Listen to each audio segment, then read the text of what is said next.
دوستو، بسمillahirrahmanirrahim۔ حضرت حسن بصری رحمۃ اللہ علیہ کی زندگی کے 4 واقعے۔ حضرت حسن بصری رحمۃ اللہ علیہ وہ فرماتے ہیں کہ مجھے میری زندگی میں 4 واقعات بہت عجیب لگے۔ تو لوگوں نے پوچھا حضرت وہ کون سے واقعات ہیں؟ آپ نے فرمایا پہلا واقعہ، ایک نوجوان کے ہاتھ میں چراغ تھا تو میں نے نوجوان سے سوال کیا کہ یہ روشنی کہاں سے آئی؟ تو جیسے ہی میں نے یہ پوچھا کہ یہ روشنی کہاں سے آئی تو اس نوجوان نے فوراً پھونک مار کر چراغ بجھا دیا اور کہنے لگا حضرت جہاں چلی گئی وہاں سے آئی تھی۔ فرمایا کہ میں اس نوجوان کی حاضر جوابی پر آج تک حیران ہوں۔ دوسرا واقعہ، ایک بار 10-12 سال کی ایک لڑکی آ رہی تھی، اس کی بات نے مجھے حیران کر دیا۔ بارش ہوئی تھی، میں مسجد جا رہا تھا، وہ بازار سے کوئی چیز لے کر آ رہی تھی، ذرا میرے قریب آئی تو میں نے کہا کہ بچی ذرا سنبھل کر قدم اٹھانا، کہیں پھسل نہ جانا۔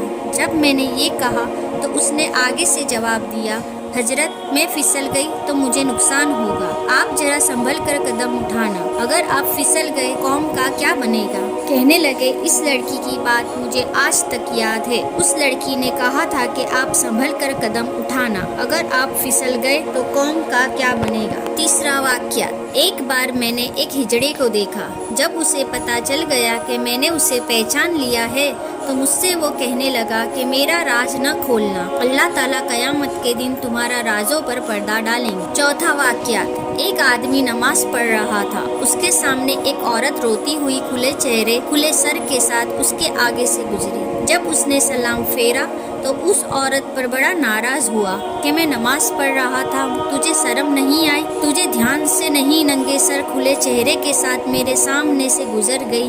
عورت نے پہلے تو معافی مانگی اور پھر معافی مانگ کر کہنے لگی دیکھو میرے میاں نے مجھے طلاق دی ہے اور میں اس وقت غم زدہ تھی، مجھے پتہ نہ چلا کہ آپ نماز پڑھ رہے ہیں یا نہیں، میں اس حالت میں آپ کے سامنے سے گزر گئی، مگر میں حیران اس بات پر ہوں کہ تم اللہ کی محبت میں کیسے گرفتار ہو کے کھڑے ہو پروردگار کے سامنے اور دیکھ میرا چہرہ رہے ہو۔ حسن بصری رحمۃ اللہ فرماتے ہیں کہ اس عورت کی یہ بات مجھے آج تک یاد ہے۔ اس واقعات سے یہ سبق ہے کہ ہماری نماز کا یہی حال ہے، نیچے کی منزل پر اگر نماز پڑھ رہے ہو اور اوپر کی منزل میں کوئی ہمارا نام لے تو ہمیں نماز میں پتہ چل جاتا ہے کہ ہمارا نام پکارا گیا ہے۔ ہماری نماز کی توجہ کا یہ عالم ہے۔